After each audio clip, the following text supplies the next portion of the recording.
আপুনি লাভ কৰিলে নেকি অৰুণোদয় আঁচনি? যদি আপুনি অৰুণোদয় আঁচনি লাভ কৰা নাই তেনেহ'লে আপোনালোকৰ বাবে আহিছে ভাল খবৰ। যিসকল মহিলাই এতিয়াও লাভ কৰা নাই অৰুণোদয় আঁচনি তেতিয়াহ'লে আপোনালোকৰ বাবে আহিছে ভাল খবৰ। যিহেতু মুখ্যমন্ত্ৰীয়ে জনাইছে এইবাৰ আপোনালোকৰ সকলো পৰিয়ালকে দিয়া হ'ব অৰুণোদয় আঁচনি।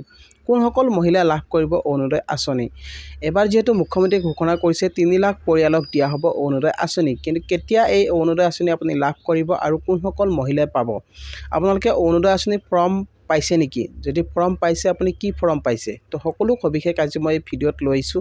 তো গতিকে ভিডিঅ'টো অকণ স্কিপ নকৰিব, শেষলৈকে চাই থাকিব। তো বলক ভিডিঅ'টো আৰম্ভ কৰোঁ। Welcome to my channel good luck Assam.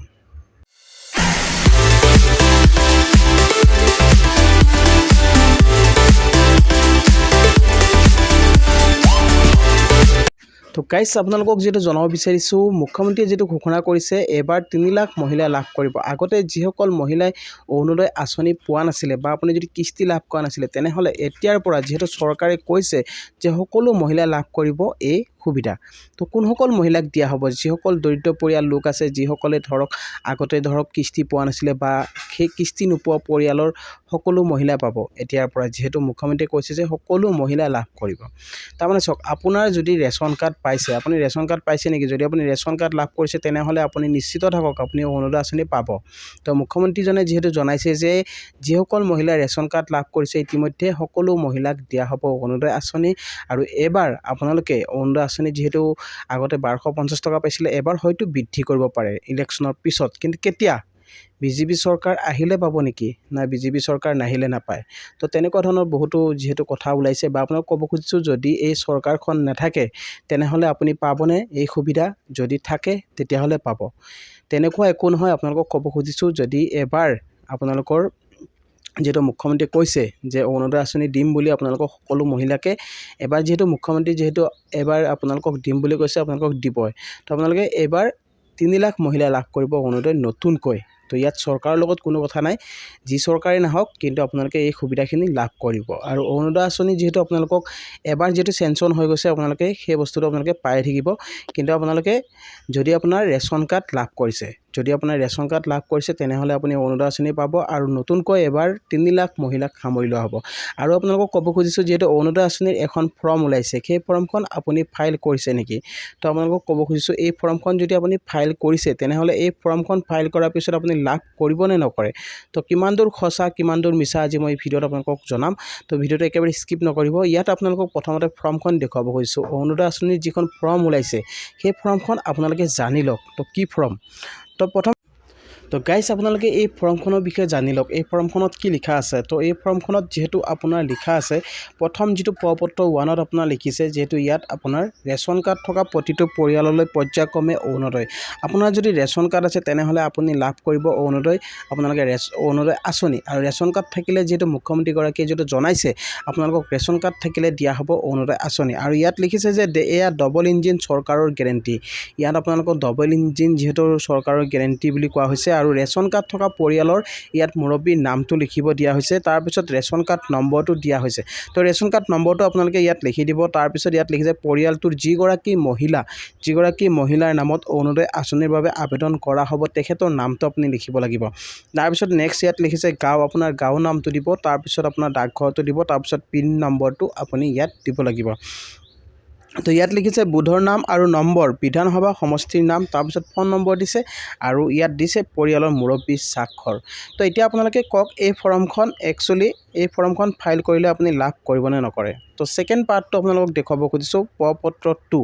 তো পত্ৰ 2ত কি লিখিছে ইয়াত, আৰু প্ৰধানমন্ত্ৰী জীৱন জ্যোতি বীমা যোজনা আৰু প্ৰধানমন্ত্ৰী সুৰক্ষা যিহেতু বীমা যোজনা, এই দুটা মানে যোজনা আপোনালোকক যিহেতু ইঞ্চুৰেঞ্চ কৰি দিয়া হ'ব বুলি কৈছে। যিহেতু প্ৰধানমন্ত্ৰীৰ ফালৰ পৰা যিহেতু কৈছে যে অৰুণোদয় আঁচনি যদি আপুনি লাভ কৰি আছে তেনেহ'লে আপুনি লাভ কৰিব। কিন্তু এই কথাটো আপোনালোকে জানি লওক যে এইটো আপোনালোকৰ নতুন অৰুণোদয় আঁচনি লাভ কৰাসকলে পাব নে পুৰণিসকলে পাব?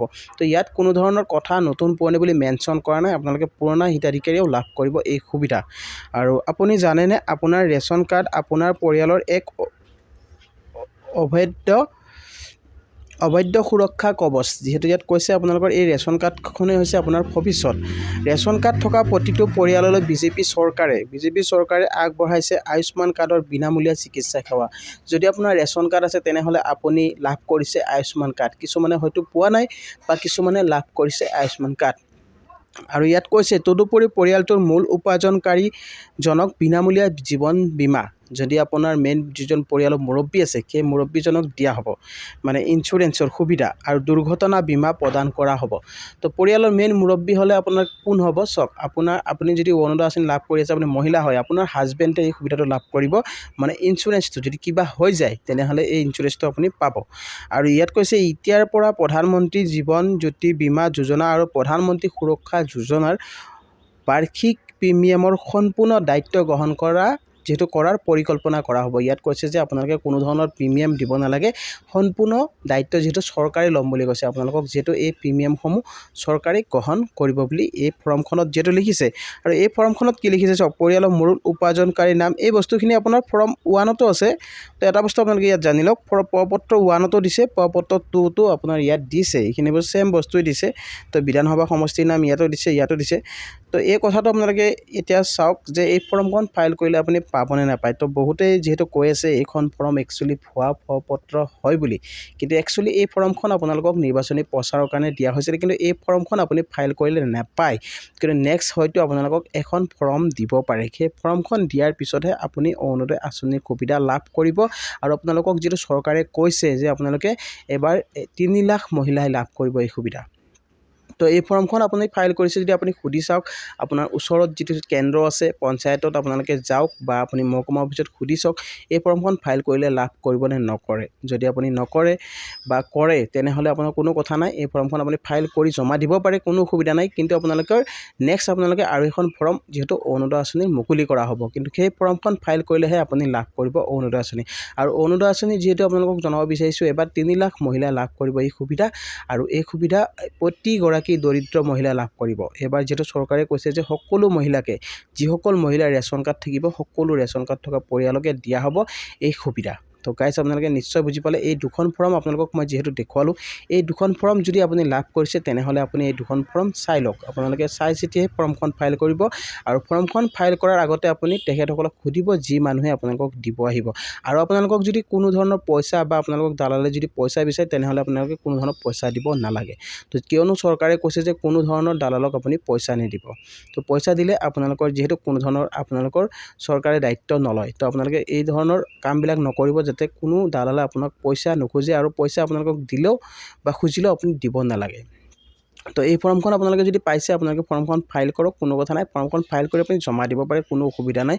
কিন্তু নেক্সট আপোনালোকক এখন ফৰ্ম আপোনালোকক হয়তো দিব পাৰে। তো গাইজ আই হোপ আপোনালোকে নিশ্চয় ভিডিঅ'টো বুজি পালে। তো আজিৰ ভিডিঅ'টো আপোনালোকে এইখিনি জনাব লগা আছিল। আৰু ভিডিঅ'টো চাই যদি আপোনালোকে ভাল পাইছে তেনেহ'লে এটা লাইক আৰু শ্বেয়াৰ কৰি দিব। আৰু লগতে মোৰ চেনেলটোত যিসকলে নতুনকৈ আহিছে তো চেনেলটো ছাবস্ক্ৰাইব কৰি ৰাখিব আৰু কাষত থকা বেল আইকনটো প্ৰেছ কৰি দিব, যাতে এনেকুৱা ধৰণৰ নতুন ভিডিঅ' আহিলে সকলোতকৈ আগত পাই থাকে। তো গাইজ আজিলৈ ইমানে, জয় আই অসম।